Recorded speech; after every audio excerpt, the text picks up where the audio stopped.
तर नमस्कार सर्वांना, कशा आहात तुम्ही सर्वजण। माझ्या न्यू ब्लॉग मध्ये तुमचं सर्वांचं स्वागत आहे। आणि हा ब्लॉग ना स्पेशल होणार आहे, कारण का मी काल माझ्या भावाचा माझा फोटो टाकला होता, तर मी सकाळी त्याच्या कमेंट वाचले आणि मी वर टाकलं पण होतं की वाईट कमेंट करू नका, कारण का हा भाऊ आहे माझा। तर खूप जणांनी मला कमेंट केला त्या फोटोला की भाऊ आई म्हणून काय झालं, तुला लाज वाटते का, 2 लेकराची आई झाली तरी पण भावाच्या डोक्यावर बसली, खांद्यावर बसली।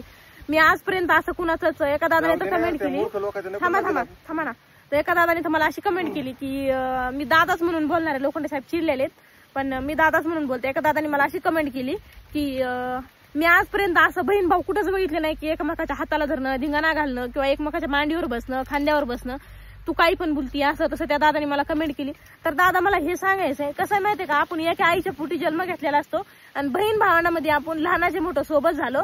आणि तो माझा मोठा भाऊ आहे, छोटा भाऊ नाहीये, मी त्याच्यापेक्षा छोटी आहे।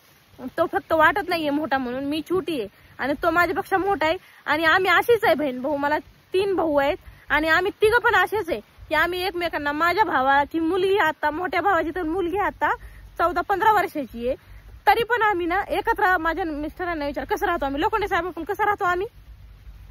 आता त्या कमेंट करणारे तसे राहत नसतील, त्या हिशोबाने त्यांना थोडं वेगळं वाटते समजा, आहे का नाही। आणि असं कुठं कोणत्या ह्याच्यात लिहिलेलं आहे मला सांगा, की कोणत्या पोथी पुराणात लिहिलेलं आहे किंवा कोणत्या ह्याच्यात लिहून ठेवलेलं आहे की बहीण भावंडांनी एन्जॉय करू नये, मजा करू नये। असं आयुष्यामध्ये ना बहिणीचं आणि भावाचं नातं माणसाच्या जन्माला आल्यापासून ते मरेपर्यंत असतं। दुसरे नाते येतात जातात आयुष्यात सोडून, कोणत्याच नात्याचा भरोसा नसतो, पण बहीण भावंडाचं नातं एवढं भारी असतो ना। आणि मी सांगू, मी माझ्या भावामध्ये मी माझे आई वडील बघते, त्यामुळे ना मला माझ्या भावासोबत ना असं एकदम फ्रेंडली राहायला आवडतं। आणि त्यात मध्ये कसं माहितीये का, मला असं काहीच वाटत नाही, मी असंच नाहीये, तुम्ही बघू शकता। आणि माझ्याकडे भरपूर पोस्ट काढलेले, फोटो वगैरे मी सगळ्या सोडणार आहे। आणखीन लय मोठ्या पोस्ट आहेत, त्यांनी मला काकाला घेतलेलं, त्यांनी मला मांडीवर बसलेली मी त्याच्या।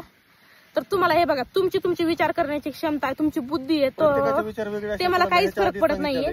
पण मी 2 लेकराची आई का असं, मी सध्या तर एकच लेकराची आई, पण त्या दादाने मला कमेंट केली 2 लेकराची आई।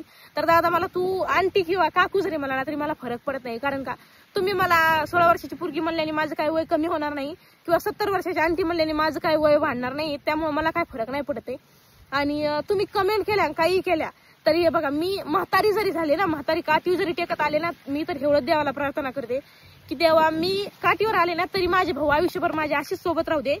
आणि लोकांच्या भावाचं मला काय माहिती नाहीये, पण माझ्या भावाच्या लग्नाला आता 17-18 वर्ष झालेत, तरी पण आम्ही एकत्र असं इतकं फॅमिली सारखं, म्हणजे जसं काय आमचे लग्न नाही झाले असं आम्ही वागतो। त्यामुळे हे बघा, तुमचा विचार करण्याची क्षमता आहे। आमचं बहीण भावनाचं प्रेम बघून लोखंडे साहेब सुद्धा हॅक होतात, विचार त्यांना। ते सकाळी माझ्या भावाला काय म्हणले माहितीये का, काय म्हणले तुम्ही,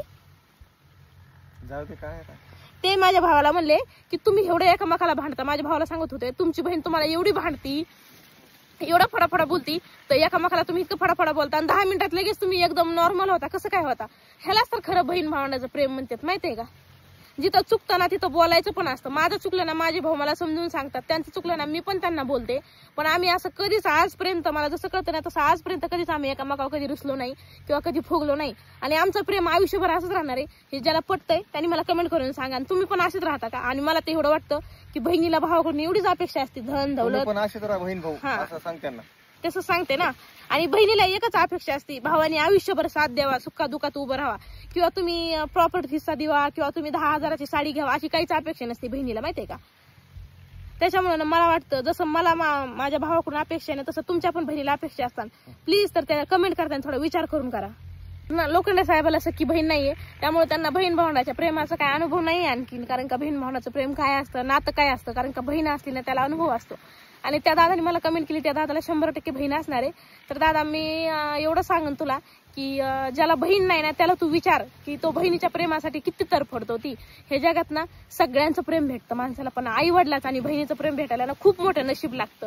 लोखंडे साहेब ना काल मी ओवाळलं ना, परवाच ओवाळलं ना, आई वडील पण नसते आणि बहीण पण नसेल, आणि ते सुद्धा आता शब्द लय माझ्या तोंडात बेकार आलाय, पण नाही काढत शब्द बाहेर। आता तुम्हाला माहितीये का, मी माझ्या भावाला ओवाळीत होते, राखे वगैरे करजुडे देत होते, तर लोखंडे साहेबाच्या डोळ्यात पाणी आलं, माहिती का, कारण का त्यांना बहीण नाही। त्यांनी बघितलं की बाबा बहिणीचा भावासाठी किती जीव तुटतो।